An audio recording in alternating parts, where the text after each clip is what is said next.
Hello friends, welcome back to my channel Awadhi kitchen.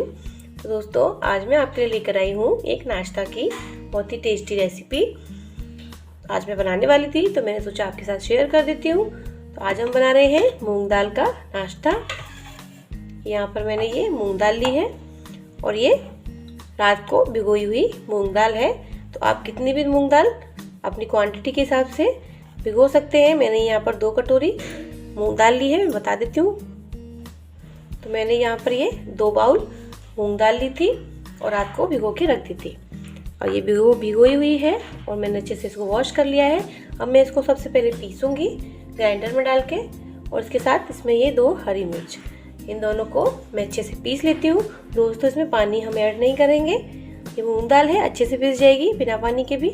तो चलिए पहले हम इसको पीस लेते हैं ग्राइंडर में डाल के अच्छे से, फिर आपको बताते हैं कि हमें आगे क्या करना है।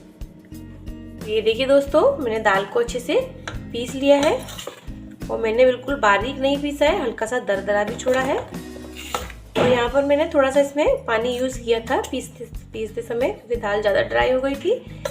तो इतना भी ज़्यादा पतला नहीं करना है इसके घोल को। देखिए, अब मैं इसमें ऐड करूँगी थोड़ा सा नमक। नमक हम ज़्यादा ऐड नहीं करेंगे क्योंकि बाद में भी थोड़ा ऐड करना है, थोड़ा सा ही नमक इसमें ऐड करेंगे। और अगर आप इसमें खाना थोड़ा डालना चाहें तो डाल सकते हैं, वरना उसको स्किप कर दीजिए, ज़रूरी नहीं है कि आप उसको ऐड करें। मैं चुटकी भर खाना थोड़ा ऐड कर देंगे। अब इसको अच्छे से मिक्स कर लेंगे घोल को। इसको पहले अच्छे से हम मिलाएंगे। आप इसको थोड़ी देर अच्छे से ऐसे ही मिलाते जाइए।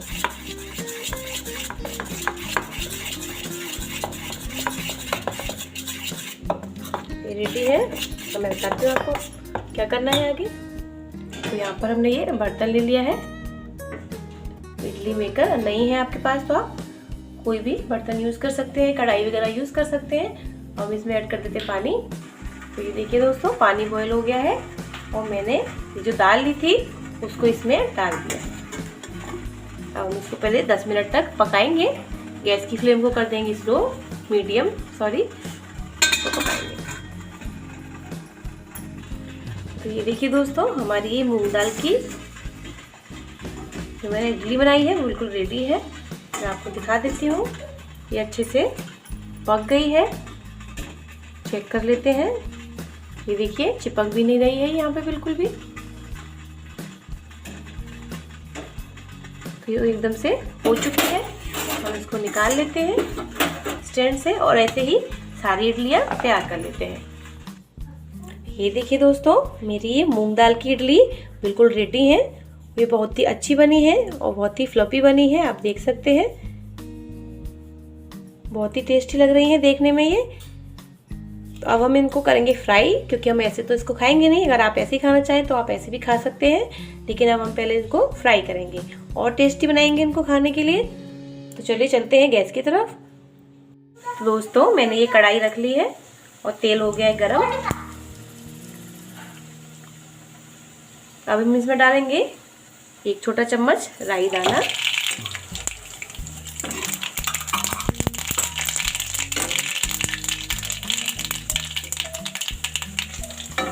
इसके साथ ही कुछ कड़ी के पत्ते,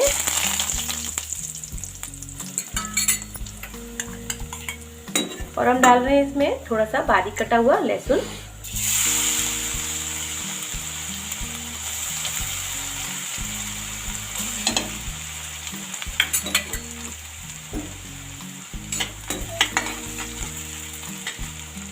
अब हम इसमें ऐड कर रहे हैं कटा हुआ बारीक प्याज। ये मैंने यहाँ पर 2 बड़ा प्याज लिया था, इसको बारीक कट कर लिया था।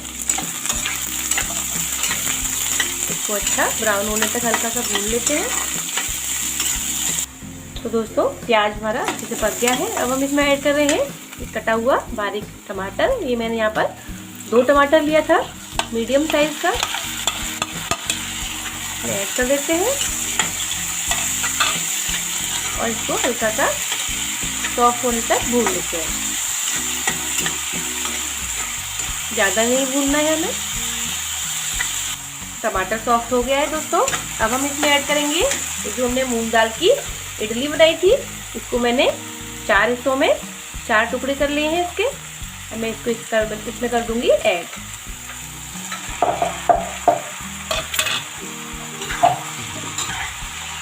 ये बहुत ही टेस्टी लगेगा दोस्तों आपको खाने में।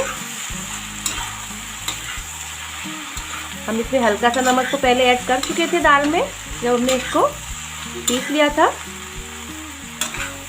लेकिन हम थोड़ा सा इसमें नमक और ऐड करेंगे।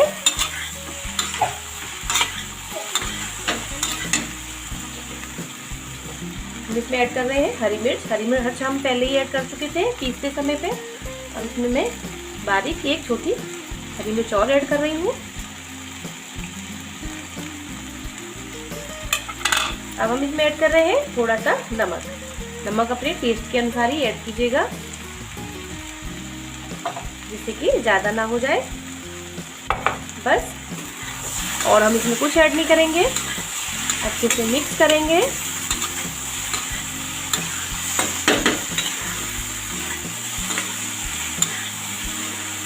और इसको 5 मिनट के लिए ढक के रख देंगे, जिससे जो भी मसाला हमने ऐड किया है वो इसमें अच्छे से अब्सॉर्ब हो जाए। बस दोस्तों हमारा ये नाश्ता बिल्कुल रेडी है। 5 मिनट के लिए हम इसको बस ढक देंगे। तो ये देखिए दोस्तों, हमारा ये इडली का मूंग दाल की इडली का नाश्ता बिल्कुल रेडी है, जिसको मैंने अच्छे से फ्राई कर दिया था और टेस्टी बनाने के लिए। तो ये देखिए, मैं आपको और दिखा देती हूँ। मैंने जो कट कर दिया था तो वो बहुत अच्छे से सॉफ्ट बना है, ये देखिए। तो दोस्तों आप भी मेरी इस रेसिपी को ज़रूर ट्राई कीजिए और मुझे कमेंट करके बताइए कि आपको मेरी ये रेसिपी कैसी लगी। अगर आप मेरे चैनल पर नए हैं तो मेरे चैनल को सब्सक्राइब कीजिए और बेल आइकन को प्रेस कीजिए, जिससे मैं जो भी वीडियो बनाऊँ उसका नोटिफिकेशन आपको समय समय पर मिलता रहे। तो दोस्तों आपका दिन शुभ हो। Good day, take care and bye bye.